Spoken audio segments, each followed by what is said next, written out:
day to all. We are here again in our English class.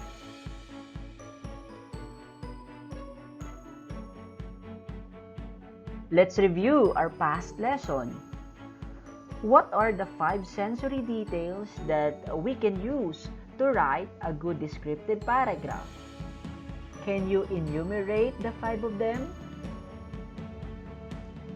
Good job! They are see or sight, hear, touch, smell, and taste.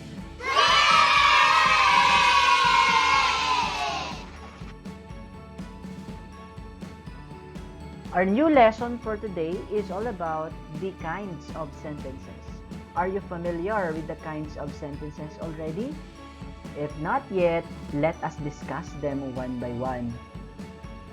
The 4 kinds of sentences are declarative sentences, interrogative sentences, imperative sentences, and exclamatory sentences.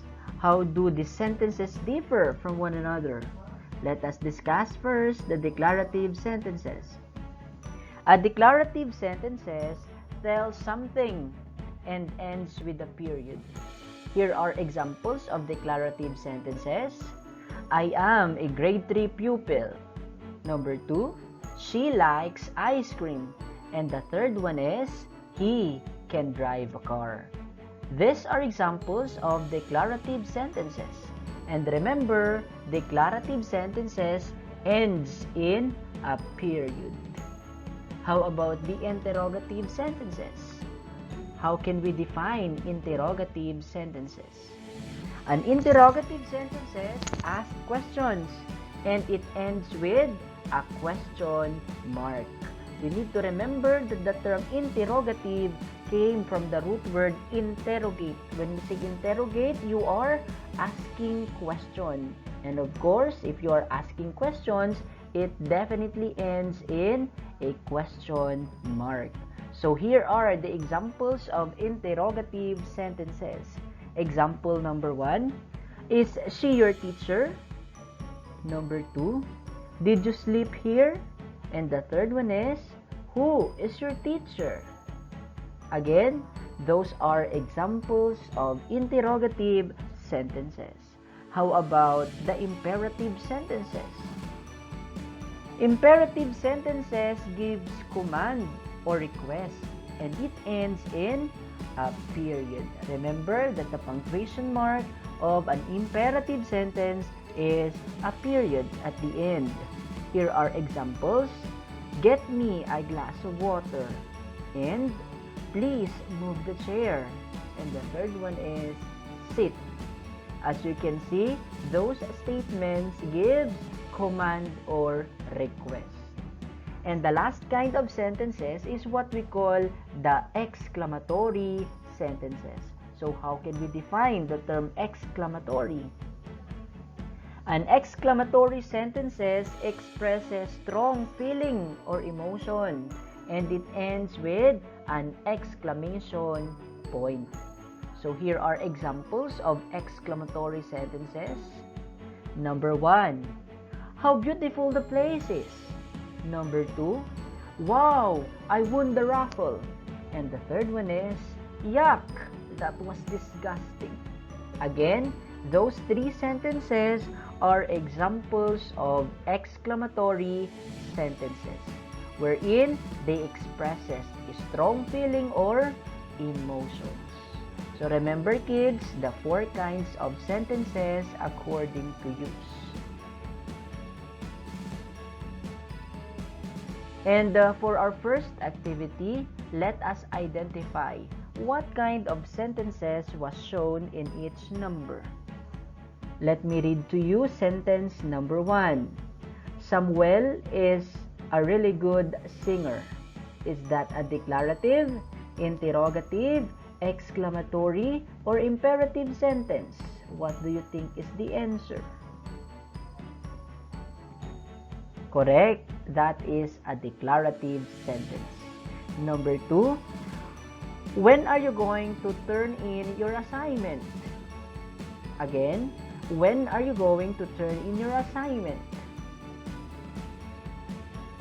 Good job. That is an interrogative sentence because it asks questions, no? And it ends with a question mark. For the third example, take this boy home. Again, take this boy home.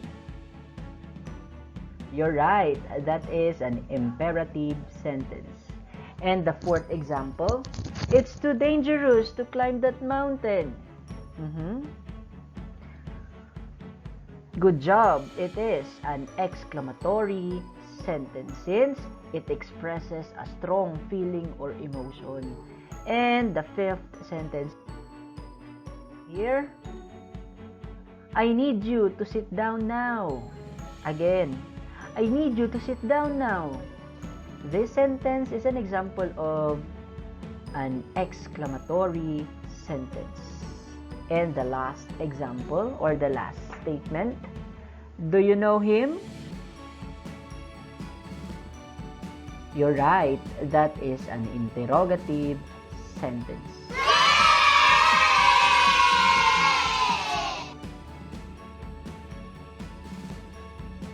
Again, what are the four types of sentences according to use? They are declarative, interrogative, exclamatory, and imperative sentences. The declarative sentences, of course, ends with a period, while the interrogative sentences ends with a question mark. An exclamatory sentences ends in an exclamation point or an exclamatory point. And the imperative sentences ends with a period. Remember those punctuation marks in writing different kinds of sentences according to use. We need to remember the four types of sentences, which are declarative sentences, interrogative sentences, imperative sentences, and exclamatory sentences. And for our last activity, we have a direction. Read each of the following sentences and identify the kind of sentence used. Write your answer from the choices given. For sentence number 1, my father is a doctor is an example of declarative. Number 2, where does your mother work? Interrogative. Number 3, please help the poor. Imperative. Number 4, can you get a glass of water? That is interrogative. And the last statement, what have you done? Yes, you're right. That is an exclamatory sentences. Good job, kids. We answered it right.